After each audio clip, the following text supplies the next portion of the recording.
Right here, in our part of Europe, on the lands of our peoples, and, importantly, in the memory of people, a confrontation occurs between two forms of attitude towards people, attitude towards society.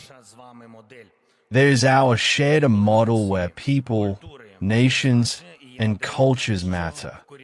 And there is a model that has taken root to the east of us, which for centuries has come to our shared home with contempt and with wars against everything that is so valuable to us.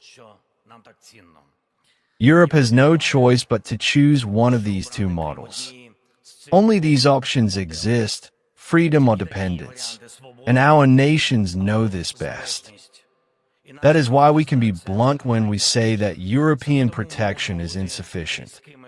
Every delay has consequences. Belarusians still need to achieve true security of life. So far, Lukashenko's white Spitz, dog, has more rights than the people of Belarus, unfortunately. There was a chance in 2020 to change this, and I'm sure there will be another chance. But at that time, the support for Belarusians was simply insufficient. And now we all feel how much more difficult, more expensive, more dangerous it has become for everyone due to Belarus' dependence on Moscow. A dependence that is not decreasing. That is not decreasing. Operators of Russian jet-powered Shahed drones are operating over Ukraine, including from the territory of Belarus. Communication for strikes is maintained from the territory of Belarus. Russia uses Belarus as a testing ground to blackmail Europe and the world with Oreshnik weapons. Industry in Belarus works for the Russian war, and trade connections help Putin buy components that are needed to build a threat against all of us in Europe. That is why it is important for Europe not to lose any of the peoples who live in freedom. That is why it is critical for Europe not to waste time. That is why all of us in Europe must work every day for a strong Europe. The uprising in Belarus should have succeeded in 2020 to prevent threats from there now. Would not exist.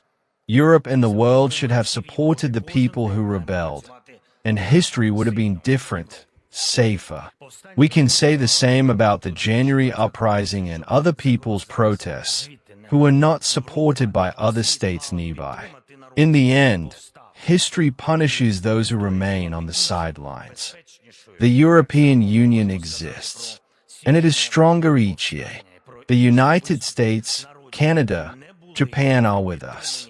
And our appeal for this unity to be 100% effective, not halfway, not just for a few months of the year, not until the next elections in this or that European country, but 100% effectively. Not as much as we don't mind, not as much as we can, but as much as will work. As much as will work. So that there will simply be no more threats to Europe and each of our nations. European politicians must appreciate the fact that they represent free and independent states, that they don't have to be leaders of uprisings against empires or occupiers right now.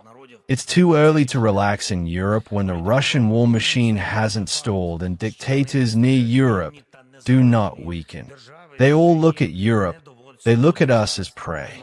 Europe deserves to be strong, to be free. And our slogan together is for our freedom and yours. Will definitely work.